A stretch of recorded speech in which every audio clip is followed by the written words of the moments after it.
Maganda pala pag buntis dahil alagang-alaga. Dahil alam niyo naman, nung dumating ang aming anak, panganay ay pandemic. So nakapokus lang talaga kami sa mga pangailangan ng financial. At para bagang hindi kami ganun ka-excited. Pero ngayon ay salamat sa Diyos na nagkaloob siya muli ng munting regalo ng Panginoon na pinagkatiwalaan ng Diyos para sa pagpapalaki ng anak. Ang buhay naman ay galing sa Diyos, mga kapatid. So, ang Diyos nawa ang siyang mag-alaga at mag-provide, at ang Diyos ang siyang patuloy na sumama, mga kapatid, hanggang sa lumabas ang aming anak. So, puri ng Panginoon. Praise God. So tayo ay dadako sa mga salita ng Panginoon, mga kapatid. Praise God. So gusto ko lang ipaabot na ngayong darating na buwan ay dadalaw ang ating pastor, Pastor Jonathan. Kahapon ay nag-usap kami ni Pastor Gerson. Pastor Gerson ay galing sa 31 anniversary ng Church ng Angono. Napabot niya na dadalaw ang ating pastor, Pastor Joe. So, huwag kayong magulat kung dadalaw siya dito. So, yan ang Diyos.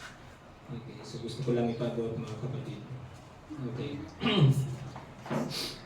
So, sa umaga na ito ay tayo ay mapuplat ng mga salita ng Panginoon. Dito sa Ephesians chapter 4, so gusto ko sanang ipangaral yung pinangaral kong mga nakaraan sa Suegot. At ito ang nais ng Panginoon, mga kapatid. So, pagsalo-saluhan natin ang mga salita ng Diyos na ating maririnig sa oras nito. Verse 1, Ephesians chapter 4, verse 1, "Kaya't ako ay bilanggo sa Panginoon, ay nagsusumamo sa inyo na kayo lumakad nang narapat sa pagkatawag na sa inyo itinawag na may buong lubos na kapakumbabaan at kamuan, may pagtsatsaga at may pagdaraya sa isa't isa sa pag-ibig, na nagsisikap na mapanatili ang pagkakaisa ng Espiritu sa buklod ng kapayapaan. May isang katawan, isang Espiritu, kung paano tinawag kayo sa isang pag-asa ng pagkatawag sa inyo. Isang Panginoon, isang pananampalataya, isang bautismo, isang Diyos at Ama ng lahat na siyang nasa ibabaw ng lahat at sumasa lahat at nasa lahat." Sa Diyos ang magpala ng salita ng Panginoon. So actually yan ay hanggang verse 16, mga kapatid. So mamaya babalikan na lang natin. Okay, so umaga na ito ay pag-usapan natin ang salita ng Diyos na sulat ni Apostol Pablo sa Church ng Ephesians. Tawagin natin itong unity and maturity in the body of Christ. Ang pagkakaisa sa paglago tungo sa katawan ni Kristo. Unity and maturity in the body of Christ. So ito ay sulat ni Apostol Pablo, mga kapatid, sa Church ng Ephesians, sa Church ng Episo. At alam natin si Paul ay minsahero sa mga Gentiles, mga kapatid, at sinugo ng Panginoon para ipahayag ang Ebanghelyo sa mga hintil. At tayo ay hindi naman bayan ng Diyos, kundi tayo ay mga tinawag ni Paul na mga adoption bilang anak.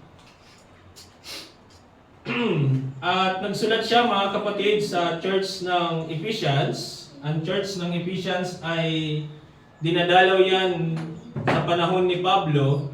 Siya ay nag-start dyan, o tumira dyan ng almost 3 months, kung hindi ako nagkakamali. Sa panahon na yan, so may record tayo sa mga salita ng Diyos. Mga 3 months na nag-stay dyan sila Apostol Pablo, at bago matapos yung 3 buwan na yun, ay tinawag niya ang mga elders sa Church ng Ephesians para magpaalam si Paul dahil gusto niya ay mapuntahan niya ang ibang iglesia ng Panginoon na itinayo sa tulong ng Panginoon. Dito sa Acts chapter 18, so tingnan muna natin ang record na yan mga kapatid. Sa Book of Acts, chapter 18, mula sa verse 19, pagdating nila sa Episo, sila iniwan niya doon upang pumasok muna sila, o bago sila umalis, o bago sila pumunta, bago niya iniwan, pumasok muna sila sa sinagoga at nakipagtalo sa mga Hudyo.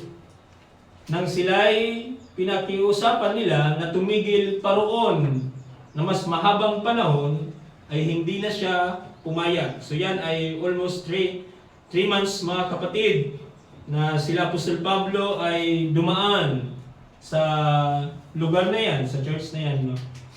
At bago siya umalis ay nagbigay siya para bagang binigyan niya ng kapamahalaan ang lingkod ng Diyos na si Apollos.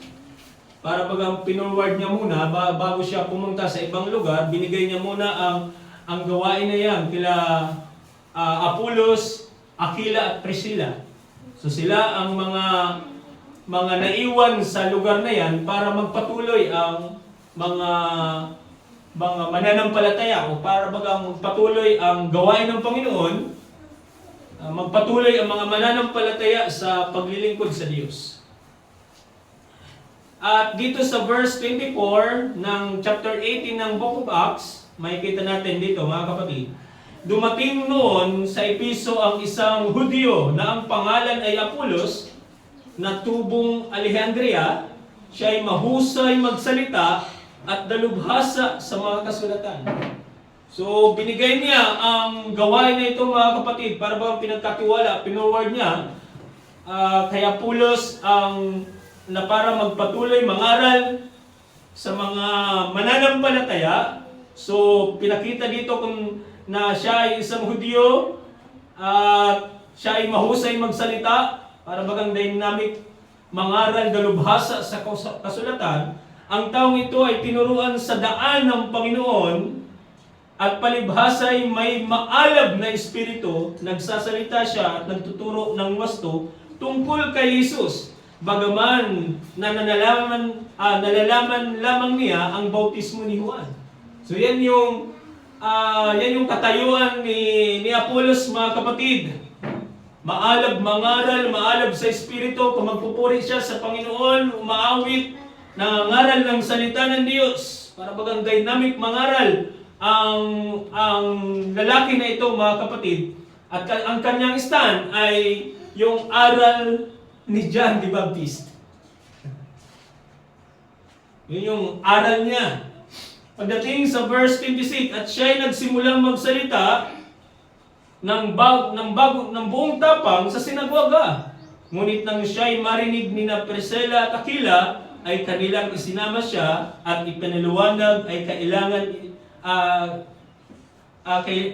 kanilang isinama siya at ipaliwanag sa kanya na nang mas matuwid ang daan ng Diyos. Nung dumating nung marinig ito at makita nila Priscilla at Aquila, ay mas itinuro sa kanya na mas matuwid ang daan ng Panginoon. Para bagang may twist yung kanilang aral dahil ang hawak niya ay yung bautismo ni John the Baptist. Ang bautismo ni John the Baptist ay ihanda ang daan ng Panginoon para siya ay ipauna para ihanda ang daan ng ating Panginoon. At ang mga alagad sa panahon ni John ay nagtatanong kay Jesus, nang dumating si Jesus, mayroon pa ba kaming hinihintay o wala na? Sabi ni Jesus, tingnan nyo na lamang sa mga gawa. Para bagang hindi direkta na sinabi ng Panginoon, matingnan nyo na lamang sa mga gawa. So kailangan ang mga mananampalataya ay magpatuloy sa paglilingkod sa Diyos. Of course, ginagalang natin at rinirespeto natin ang mga lingkod ng Diyos na tinawag niya. Bakit kailangan natin humakbang magpatuloy sa paglilingkod sa Diyos? At si John the Baptist ay ganun ang kanyang mensahe, mga kapatid. Prepare the way of the Lord. Ihanda ang daan ng Panginoon. Nung dumating ang ating Panginoon, Isus, dapat ang mga mananampalataya ay hindi manatili lamang sa bagay na yun, kundi magpatuloy pa para higit na maganap sa kanilang buhay ang mga salita ng Diyos. Okay. So, pagdating dito sa Ephesians chapter 4, hati natin ito sa tatlong bagay lamang, mga kapatid. Ang Ephesians chapter 4, verse 1 and 3, ay makikita natin na sinabihan sila ni Pablo na living a worthy life. Mamuhay na karapat-dapat sa pagkatawag na sa inyo itinawag. So, yan yung sinabi ni Pablo sa church ng Ephesians. Sabi niya, kaya't ako ay bilanggo sa Panginoon. Nung kanyang tinanggap ang Panginoon, ay itinuturing niya na bilanggo siya sa ebanghelyo ng ating Panginoon, ay nagsusumamo sa inyo na kayo'y lumakad ng nararapat sa pagkatawag na sa inyo itinawag. Diba? Ang pagpili ay nauna sa pagtawag. Pinili ka muna ng Panginoon bago ikaw itinawag. Pinili ka before the foundation of the world. At tinawag ka ng Panginoon. Binigay sa iyo, narinig mo ang salita ng Diyos. At sabi niya, lumakad kayo, living a worthy life. Mga kapatid, lumakad ng nararapat sa pagkatawag na sa inyong itinawag. So kung titingnan natin, mga kapatid, kung titingnan natin ang tanong, bakit? Bakit kailangan natin lumakad sa pagkatawag na itinawag ng Diyos sa buhay natin? Nung tayo ay wala pa sa Panginoon, lumalakad tayo sa paraan na sa tingin ng ating mga mata ay tama. Kumikilos lamang tayo sa paraan na akala natin tama. Gumagawa tayo sa paraan na gusto natin.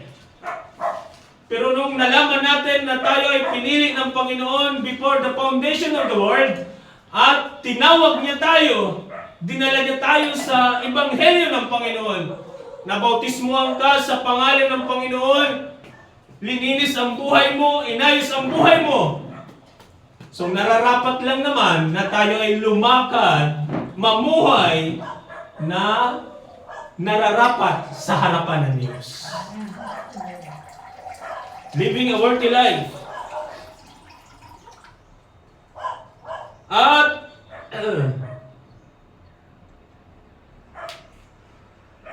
pag sinabing a living worthy life, mga kapatid, si Paul ay pinilit niya or para bagang itinuro niya sa mga mananampalataya na kayo ay mga Kristiyano na, mga mananampalataya na ng Panginoon. Hindi na kayo mga baby Christian, hindi na kayo mga unbeliever, kundi kayo ay mananampalataya na. Kaya si Apostol Pablo ay tinuruan niya, binigyan niya ng mga salita ang mga mananampalataya na makita ang lalim, ang relasyon sa Diyos. Para bagang ganun, mga kapatid, na ang ating paglilingkod is not religion, di ba? Kundi relasyon sa Diyos. Mamuhay ka ng tama, magtrabaho ka ng tama, lumakad ka ng nararapat sa kalooban ng Diyos. Dahil mananampalataya ka ng Panginoon. Kayo ay mga Kristiyano na. Kayo ay mga mananampalataya na. Kapag kayo nagsasalita, kapag kayo namumuhay, kapag kayo nagtatrabaho, kapag kayo ay nasa labas, si Kristo ay nasa inyo. Kaya sabi niya, ako bilanggo, nagsusumamo sa inyo na kayo lumakad ng nararapat sa pagkatawag. Kung tatanungin natin mga kapatid, why? Bakit ako mamuhay ng nararapat sa paningin at sa harapan ng Diyos? Because ang Diyos, because of God's immense grace, love, and salvation.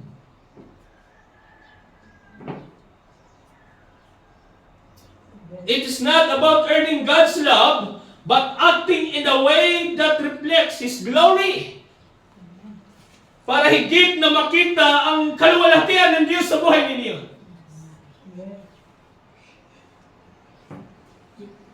Kaya nararapat lang na mamuhay sa Panginoon ng nararapat sa paningin ng Diyos. Nang nakita natin yung why, pangalawa, how?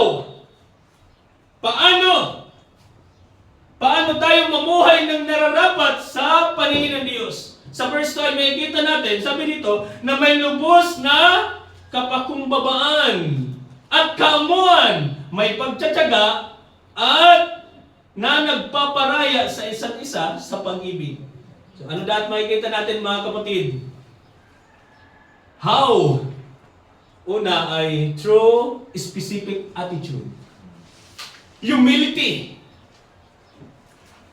Yung kapakumbabaan sa paningin ng Panginoon. Thinking of yourself less. Not insisting on your own way, but gentleness. Makikita ang humility, gentleness, at patient. Pagtsatsaga.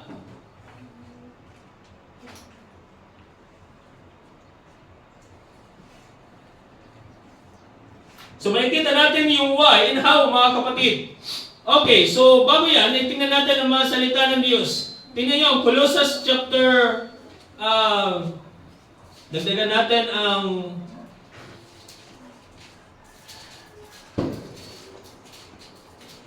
Colossus chapter 1.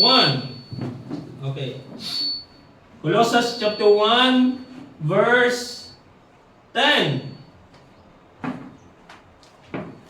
Ito yung pasasalamat ni Apostol Pablo sa mga taga-Colossus. Verse 10. Verse 9. Kaya't mula ng araw na aming marinig ito, hindi kami tumigil sa pananalangin para sa inyo sa paghiling na kayo'y punuan ng kaalaman ng kanyang kalooban ng buong karunungan at pagkaunawang espiritual. Nung marinig nila ang sigasig ng mga mananampalataya sa church ng Colossus, anong sabi ni Paul? Hindi sila tumitigil sa pananalangin na kayo ay pagkalooban ng knowledge, ng karunungan, ng kaunawaan espiritual. Para ano? Upang kayo lumakad ng nararapat sa Panginoon. See? Mayroong pananalangin ng mga lingkod ng Diyos. At nung marinig nila ang alab sa paglilingkod ng mga mananampalataya sa iglesia na ito, sila ay mas lalong nanalangin humibig sa Panginoon na pagkalooban sila ng karunungan at para maunawaan nila ang mga espiritual na bagay. Dahil kung hindi natin maunawaan ang kalooban ng Diyos, hindi natin mahilingin ang knowledge ng Panginoon. Si Solomon ay ganyan yung laman ng kanyang puso. Gusto niyang pagkalooban siya ng Panginoon ng karunungan para pamahalaan ang bayan ng Panginoon. At nung makita yan ng Panginoon ang laman ng kanyang puso, binigay ng Diyos at walang taong mas matalino sa kanyang panahon. Binigyan niya siya ng knowledge ng Panginoon. At kapag yan ay nasa ating mga kapatid, ang mga kaunawaan ng mga espiritual ng mga salita ng Diyos, mas lalo tayong makakalakad ng nararapat sa paningin ng Diyos. Diba? Upang kayo lumakad ng nararapat sa Panginoon na lubos na nakakalugod sa Kanya. Pag tayo'y humahakbang, nagsasalita, naglilingkod sa Diyos, alam natin na ang Panginoon ay nalulugod sa atin. Mararamdaman natin yan, makikita natin yan. Kung ang Panginoon ba ay nalulugod sa ating buhay at nakakalakad ba ako ng nararapat sa paningin ng Diyos. Alam natin yan, mga kapatid. Alam natin kapag tayo ay pinagpapala ng Panginoon, alam natin kapag tinatanggap natin ang mga kahilingan natin sa Panginoon. Dahil alam natin kapag ang Diyos ay nalulugod sa ating mga buhay. Ano sabi niya? Lumakad ng nararapat sa Panginoon na lubos na nakakalugod sa Kanya. Hindi lamang yan.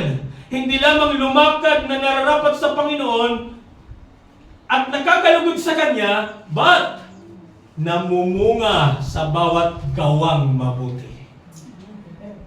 Nakikita ang fruits.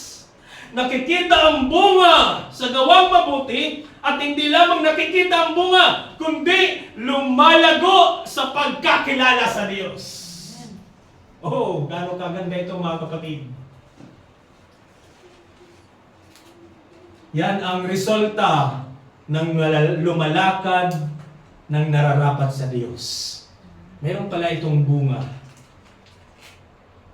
Yung gawang mabuti at yung bunga na yan ay lumalago sa pagkakilala sa Diyos. Mas lalo natin naunawaan. Di ba sabi ng Panginoon, huwag kayong magmalaki kung kayo ay malakas.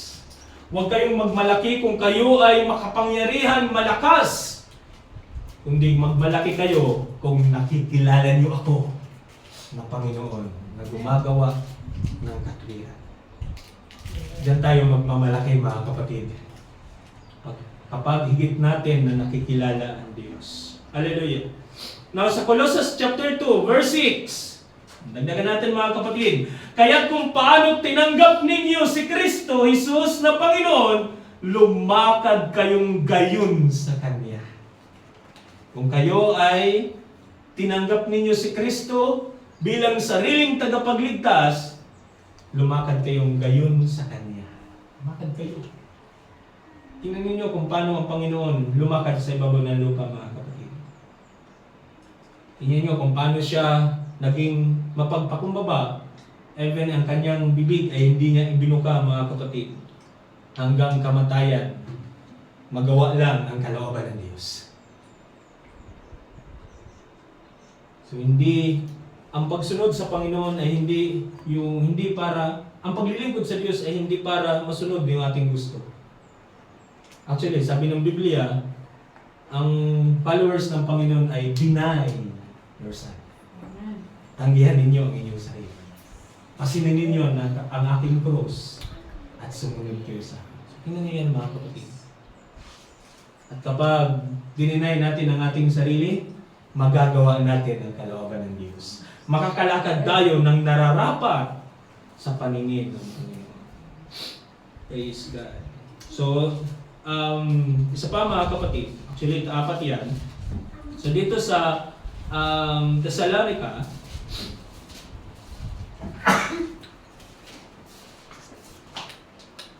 Thessalonica chapter 1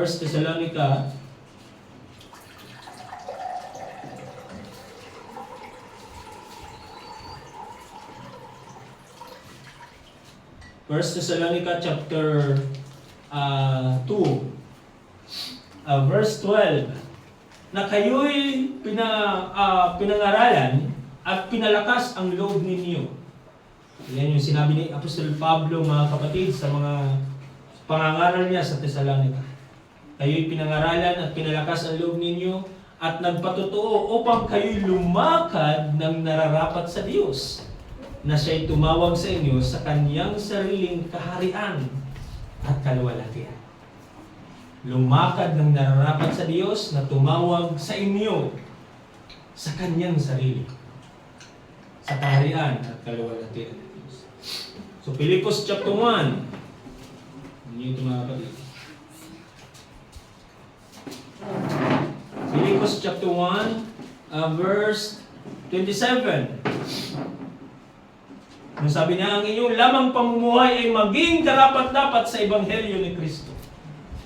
Na kahit ako'y dumating at kayo'y makita o wala man sa harapan ninyo at mabalitaan ko ang mga bagay patungkol sa inyo na kayo'y naninindigan sa isang espiritu na may isang isipan at nagkakasamang nagsisikap para sa pananampalataya ng Ebanghelyo.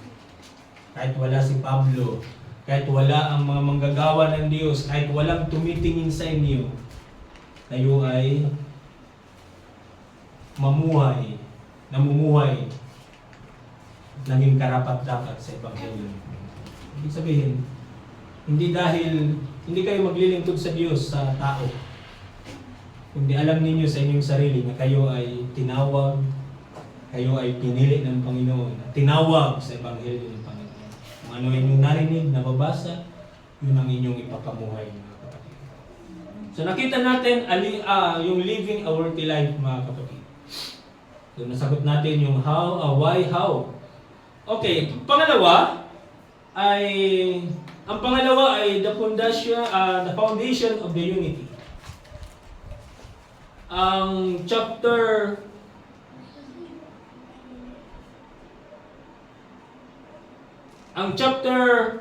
Ephesians chapter 4 ay napaganda ng paglatag ni Pablo, mga kapatid, sa church na ito. Tinuruan niya na living a worthy life at ipinakita niya ang pundasyon ng pagkakaisa. Hindi hiwalay, mga kapatid, but pundasyon ng pagkakaisa. So linatag niya ang bagay na ito, mga kapatid, sa verse 3 ng Ephesians chapter 4, na nagsisikap na mapanatili ang pagkakaisa ng Espiritu na buklod ng kapayapaan. Now, pagdating sa verse 4, may isang katawan. So makikita nyo yung 7:1 na sinulat dito ni Apostol Pablo, mga kapatid. One body, one spirit, one hope, one Lord, one faith, in one baptism, in one God. Tingnan nyo yung 7 na yan, mga kapatid. May isang katawan, isang espiritu, kung paano'y tinawag kayo sa isang pag-asa. Na pagkatawag sa inyo, isang Panginoon, isang pananampalataya, isang bautismo, isang Diyos at Ama ng lahat, at siya'y nasa ibabaw ng lahat, at sumasalahat, at nasa lahat. Yan yung pundasyon, mga kapatid, ng unity. One body, kahit magkakahiwalay tayo ng lugar, isang katawan, isang espiritu, mayroong isang pag-asa at isa lang ang Panginoon. Wala tayong ibang sinasamba, wala tayong ibang pinaglilingkuran, kundi ang Panginoon lamang, mga kapatid. So tingnan natin ang one Lord na ito, mga kapatid, sa Zechariah chapter 14. Ay merong binanggit dito ang lingkod ng Diyos. Zechariah chapter 14 verse 9. Sabi nito, ang Panginoon ay magiging hari sa buong lupa. Sa araw na iyon, ang Panginoon ay magiging isa. At ang kanyang pangalan ay isa. Nung Sunday, nag-uusap kami patungkol sa doktrina about Godhead. Kaya minsan sabi ko, kapag tayo ay nagbabasa ng salita ng Diyos, hayaan mong mag-interpret ang salita ng Diyos sa sarili niya. Kapag binasa natin ang salita ng Panginoon, mayroon na tayo kagad sariling interpretation. But hayaan natin ang Panginoon, ang Biblia, ang magsagot at mag-interpret ng sarili niya. Amen. Kapag sinabi ng John 1:1, in the beginning was the Word, and the Word was with God, and the Word was God. And the Word became flesh, mga kapatid. Hayaan natin ang Panginoon ang magsagot. Hayaan natin ang Panginoon ang magsalita. Hayaan natin, hintayin natin ang kaunawaan ng salita ng Panginoon kapag tayo ay nagbabasa ng salita ng Diyos. Kapag sinabi kasi na mayroong Ama, iniisip agad natin mayroong persona.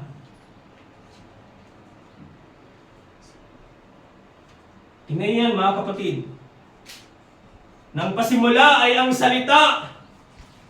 At ang salita ay kasama ng Diyos. At ang salita ay Diyos. At ang salita ay naging laman. Hindi siya kumuha ng, si Eva ay kinuha sa temyang, kumuha ng isang materyales para gawing laman. Kundi yung salita ay naging laman. Wala siyang pinagkuhanan ng materyales para maging body, para maging laman. Kundi yung mismong salita ay naging laman. So tingnan yan mga kapatid. Dahil ang salita ay Diyos. Amen. Hallelujah!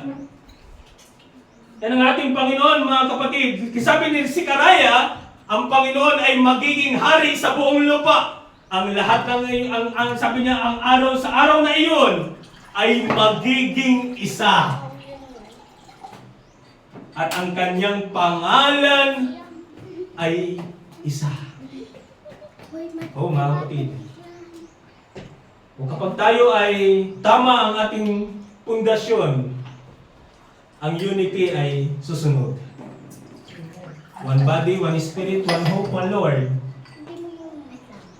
One faith, one baptism, one God. Hindi tatlong persona mga kapatid. Kundi ang persona ng Diyos ay si Kristo. Dahil siya ang larawan ng Diyos na hindi nakikita. Hallelujah. Now, dagdagan pa natin mga kapatid. Dito sa 1 Corinthians chapter 1 Corinthians chapter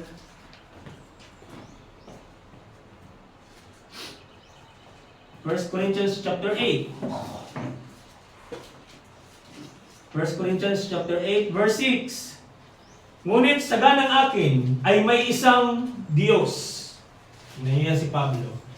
Ngunit sa ganang akin, sa pagkaunawa niya sa revelation na binigay sa kanya ng Panginoon, sa ganang akin ay may isang Diyos, ang Ama. Okay?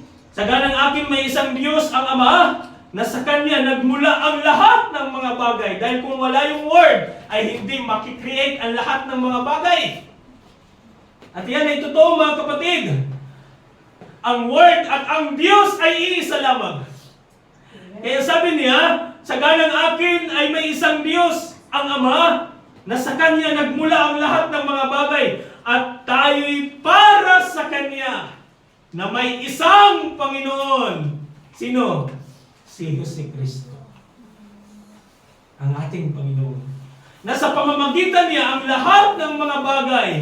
At tayo ay sa pamamagitan niya. May isang Panginoon, walang iba kundi ang ating Panginoon Jesus. Amen. Oh, mga kapatid. Tingnan yan ang pundasyon mga kapatid. The foundation of unity. Now, ang pangatlo, so nakita natin yung living a worthy life. The foundation of unity. Ang pangatlo ay spiritual gift in growth. Sa Ephesians, balikan natin ang book of Ephesians sa ating teksto mga kapatid. So, hindi naman ito magiging mahaba mga kapatid. Ephesians chapter 4 pa rin. Verse 7. Subalit sa bawat isa sa atin ay ibinigay ang biyaya ayon sa sukat ng kaloob ni Kristo. Ang bawat isa sa atin ibinigay ang biyaya ayon sa sukat ng kaloob ng Panginoon Hesus. Kaya't sinasabi, nang umakyat siya sa itaas, ay dinala niyang bihag ang pagkabihag. Dinala niya ang first fruits. Ang bihag. Ang pagkabihag. At nagbigay siya ng mga kaloob sa mga tao. Hindi nagpabaya ang Panginoon. Siya ay bumaba at siya ay umakyat. Sa kanyang pag-akyat ay dinala niya ang first fruits. Ang mga banal sa Old Testament, dinala niya at nasa kamay ng Diyos. At hindi siya nagpabaya, nagbigay siya ng mga kaloob sa mga tao. Para manatili sa mga mananampalataya at para may mag-alaga sa kawan ng Diyos. Hindi lamang tayo tinuruan na living a worthy life, hindi lamang binigay ang pundasyon, kundi nagbigay siya ng mga gift sa mga tao. Tingnan yan mga kapatid kung paano linatag ni Apostol Pablo ang mga bagay na yan. Verse 9. Nang sabihin umakyat siya, anong ibig sabihin nito? Kundi siya ay bumaba rin na mas mababang bahagi ng lupa. Simula nung pinanganak ang ating Panginoon Hesus. Pinanganak siya sa mababang kalagayan. Verse 10. Ang bumaba ay siya rin umakyat. Nung siya ay pinanganak sa lupa, ibinigay ang buhay para ibayad sa kasalanan ng tao. Kasama tayo doon mga kapatid. At nung siya ay umakyat, bumaba siya, dinala niya ang first fruit. At nagbigay siya ng kaloob. Bumaba siya rin at siya rin ang umakyat sa kaitaasan ng sang kalangitan upang kanyang mapuspos ang lahat ng mga bagay. Pagdating sa verse 11, pinagkaluban niya ang iba ay maging apostol, prophet, evangelist, pastor, at guro. So nagbigay siya ng fivefold ministry. Nagbigay siya ng mga tao, ng mga mananampalataya na tao ng Diyos para mag-alaga sa atin, sa ating spiritual na buhay. Tingnan niyo kung gaano ka blessed mga kapatid ang mga mananampalataya kapag mayroong nag-aalaga sa iyo.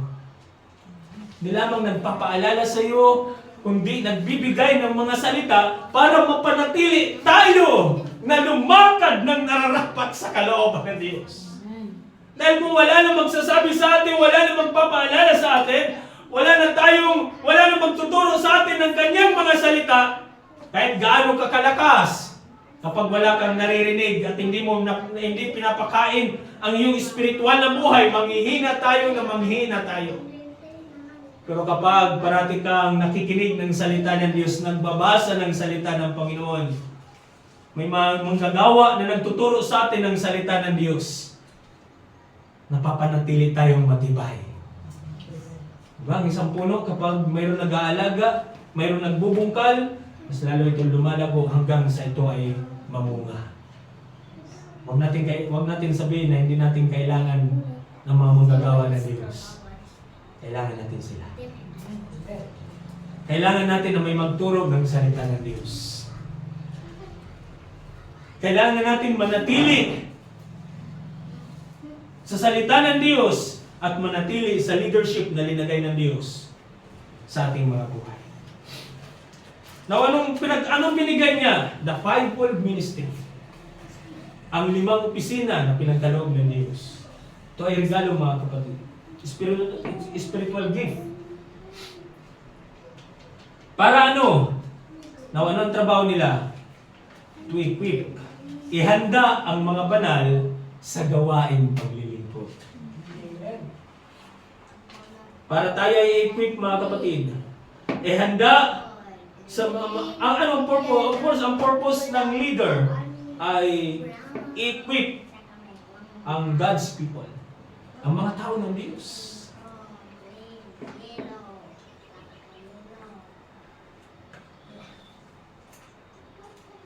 For the work of the ministry. Sa dito, pinagkaloob niya, ang iba ay maging mga apostol at ang first one upang ihanda ang mga banal sa gawaing paglilingkod sa ikakatibay ng katawan ni Kristo. Para maging matibay tayo. Ang trabaho ng mga ngaral, ang purpose ng leader ay ihanda ang mga banal sa gawain paglilingkod. Dalhin sila sa church, dalhin sila sa gawain ng Panginoon, ipanalangin, turuan, pangaralan ng salita ng Diyos. Ihanda ang mga banal sa gawain paglilingkod sa ikakatibay ng katawan ni Kristo. Yan ang purpose, mga kapatid. Hallelujah! Sabi dito sa verse 13, hanggang makarating tayong lahat sa pagkakaisa ng pananampalataya. Hanggang sabot natin ang pagkakaisa ng pananampalataya. So dito pumapasok ang maturity, mga kapatid. Ang matured na mananampalataya. Hindi natin kailangan mamili ng mga ngaral. Hindi natin kailangan sa panahon ng Corinthians, gusto ko si Pablo, gusto ko si Paul, si Pablo, si Apollos. No! Kailangan natin ng mga lingkod ng Diyos na magdadala at magtuturo sa atin ng mga salita ng Panginoon hanggang makarating tayong lahat sa pagkakaisa ng pananampalataya at sa ganap na pagkakilala sa anak ng Diyos hanggang maging tayo may sapat na gulang hanggang sa sukat ng ganap ng kapuspusan ni Kristo. Tingnan niyo yan, mga kapatid. Now, kung walang fivefold ministry, hindi tayo lalago. Hindi tayo titibay. Kung walang nagtuturo ng salita ng Diyos, hindi natin maabot. Hindi tayo makakarating sa pagkakaisa ng pananampalataya. At hindi tayo magiging ganap na makilala ang anak ng Diyos. At kapag tayo ay dumating na sa may sapat na gulang, sa sukat at ganap na para higit na mapuspos hanggang sa sukat at ganap na kapuspusan ng ating Panginoon Jesus. Now, pagdating sa yan yung matured spiritual gift and growth. So, ang trabaho ng fivefold ministry ay equip ang mga mananampalataya para the goal of maturity. Ang pinaka-goal natin ay mag-mature ng mga mananampalataya ng Panginoon. Bakit? Hindi tayo yung, sabi sa verse 14, tayo huwag nang maging mga bata na tinatangay-tangay ng mga alon at dinadala ng bawat hangin ng aral. So hindi na tayo ganoon. Ibig sabihin, ang pundasyon mo ay matibay. Ang ebanghelyo sa iyo ay, sabi ni Paul, hindi ako sumusuntok sa hangin.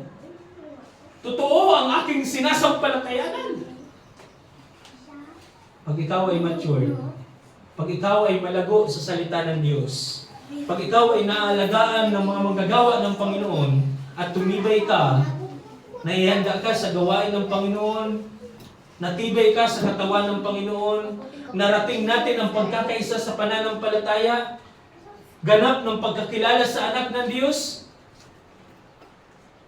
hindi ka na doon sa verse 14. Anong sabi ng verse 14? Tayo huwag na maging mga bata na tinatangay-tangay ng mga alon at dinadala-dala ng bawat hangin ng aral. Kapag may mga, sabi ni Paul, kahit anghel pa yan ang dumating sa inyo, pag yan ay nagturo ng ibang aral sa aral namin, sumpain siya. Ituring ninyong sumpa. So, ibig sabihin, hindi tayo lalayo, hindi tayo alis sa salita ng Diyos. Kasi tayo ay matibay sa mga salita ng Diyos. Huwag na maging mga bata na tinatangay-tangay, dinadala-dala ng bawat hangin ng aral sa pamamagitan ng pandaraya ng mga tao. So, tingnan nyo ito, mga kapatid. Tingnan mo lang, mag-search ka lang ng Godhead, napakaraming interpretasyon. Nag-aaway-away kung alin ba yung totoo. Napakaraming aral na na pandaraya ng mga tao, mga kapatid. Sa pamamagitan ng kanilang katusuan sa paraan ng mapandaya. Madaling malaman na ang aral ay mali kapag hindi lamang sa pamumuhay siya nakikita, kundi sa pundasyon ng aral. Dito kayo sa amin. Pag pumasok kayo, ligtas kayo. Tapos kami ang tunay na Iglesia ni Cristo. Makaraming aral, mga kapatid. Tingnan natin yung buhay, hindi lamang yung buhay, yung pundasyon. At saan ba sila nakabase sa spiritual gift? At ang mananampalataya ay nag-grow. Okay.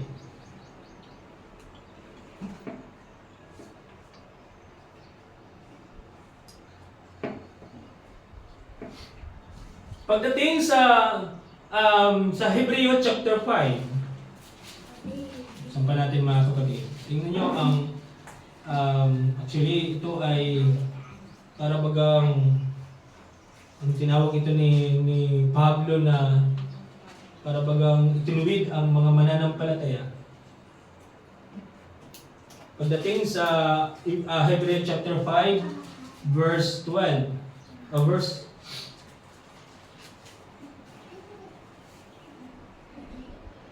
Verse 14. Ngunit ang pagkain matigas ay para sa mga hustong gulang. Hustong gulang na dahil sa pagsasagawa ay nasasanay ang kanilang mga pandama na makilala ang pagkakaiba ng mabuti at masama. Parang sa panahon yan ni Solomon, di ba? Kung paano gusto niyang ma-discern ang good and bad. Gusto niyang magkaroon siya ng wisdom na para pamahalaan ang bayan ng Diyos. Now, ang pagkain matigas ay para sa mga gustong gulang na. Hindi siya para sa baby. Kaya nga sa 1 Corinthians sabi ni Apostol Pablo, dapat kayo ay mga guro na. Hindi na dapat kayo mga iniinom pa rin ay gatas. Dapat ngayon ay guro na kayo. Kundi dahil hindi pa ninyo kaya, kailangan nyo pa rin ng gatas. Ang pagkain matigas ay para sa mga gustong gulang. Nasasanay, o sa paggagawa ng masanay, nila ang pandama para makilala ang good and bad. Now, ang chapter 14, yun yung to matured manhood, mga kapatid. Sa verse 14 na ating teksto, sa Ephesians chapter 4, sa ating teksto, mga kapatid, sinabi dito na mapandaya, tayo huwag na maging tinatangay at dinadala ng bawat hangin ng araw. Sa pamamagitan ng pandaraya ng mga tao, sa pamamagitan ng kanilang kutusuhan, sa paraan ng mapandaya. So, maraming paraan ang kaaway ng Diyos para magtanim ng salita, para madaya ang mga mananampalataya. But ang nasa likod niyan, mga kapatid, ay sa Ephesians chapter 6. Ang verse 11. Ephesians chapter 6 verse 11. Isuot ninyo ang buong kasuotan ng pandigma ng Diyos upang kayo'y makatagal laban sa pakana ng Diyan. Tingnan niyo ito, mga kapatid. Yung pandaraya ng tao, but ang nasa likod niyan ay pakana ng kaaway ng Diyos. Hindi natin kalaban ng tao, kundi yung nag-i-influensya sa kanya. Yung kaaway ng Diyos. Yun yung ating kalaban, mga kapatid. Yan ang ginagamit ng kaaway. Sabi nga ng Biblia, kung gaano kanipis, kaliit ang buhok, ganyan ang pagitan ng matuwid at hindi matuwid. So, kaya kailangan natin ng kasuotan ng buong pagdigma ng Diyos para makatagal tayo sa pakana ng kaaway. Now, pagdating sa verse 15, sa ating teksto mga kapatid, anong pinakita ni Paul? Sabi niya dito, hindi sa pamamagitan ng pandaran ng katusuhan, walang iba naman matuso kundi ang kaaway ng Diyos. Ba't anong kailangan natin hawakan? Kundi humahawak sa katotohanan na may pag-ibig.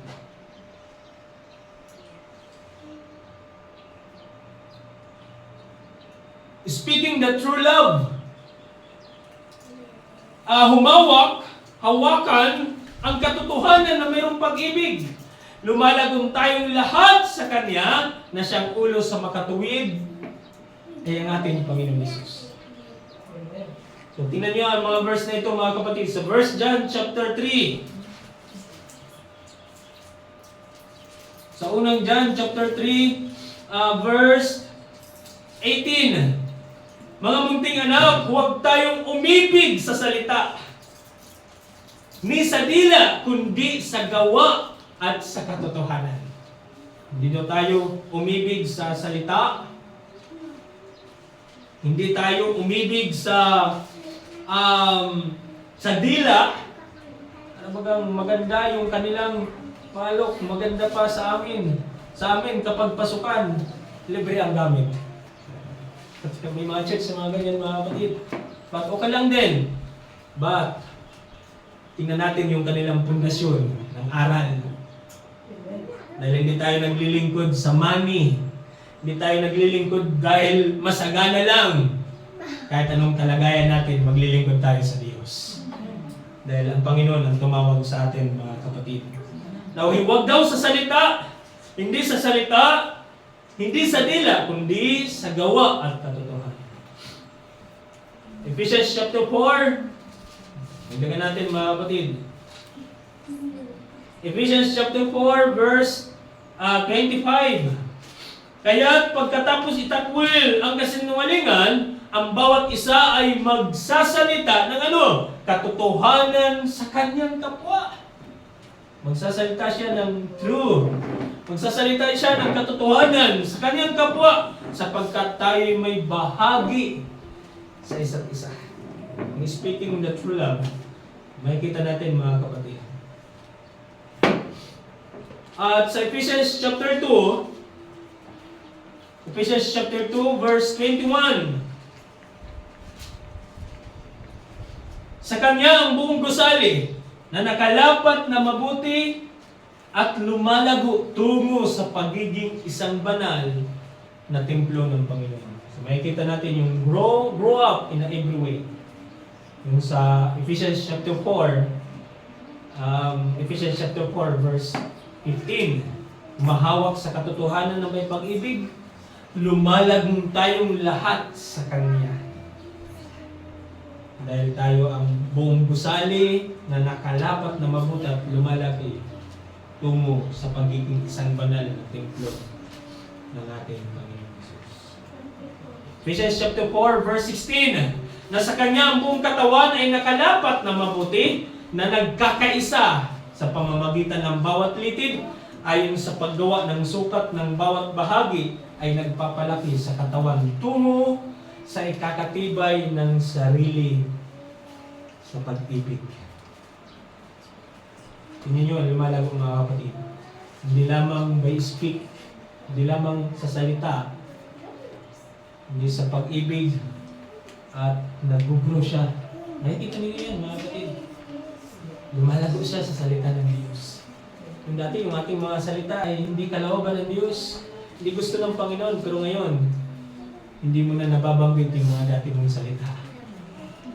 Yung mga salita ng Diyos na tayo natututunan mga kapatid at naririnig sa ating. Colossians chapter 2 verse 19, at hindi kumakapit sa ulo,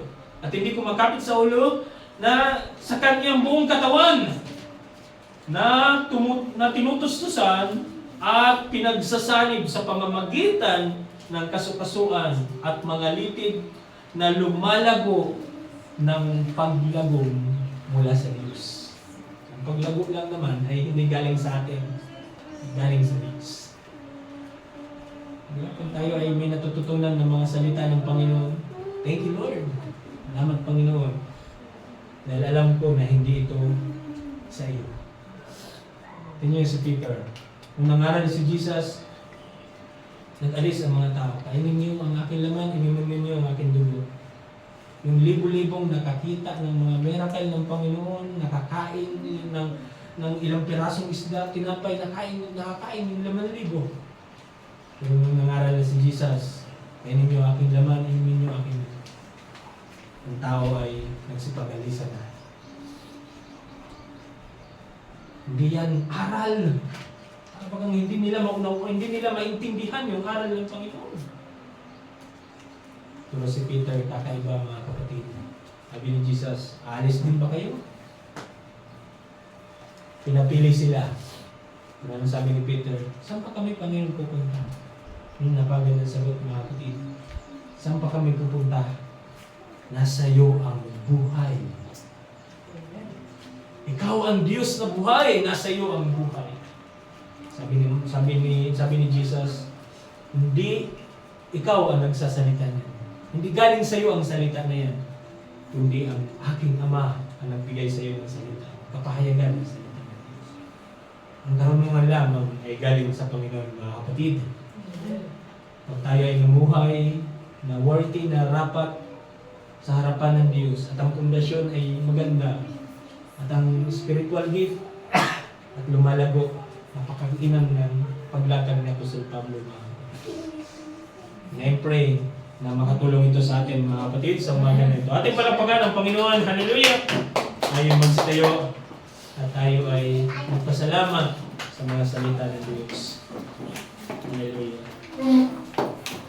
Purihin ang Panginoon, mga kapatid, na nag-encourage sa atin para tayo ay lumago, magpatuloy sa paglilingkod sa Diyos. Hallelujah. Dahil sa Panginoon kung bakit tayo ay narito. Dahil sa Panginoon kung bakit tayo ay nakakapaglingkod sa Diyos. Dahil sa kalakasan ng Panginoon. Ang ating buhay ay galing sa Panginoon. Hallelujah. It is God.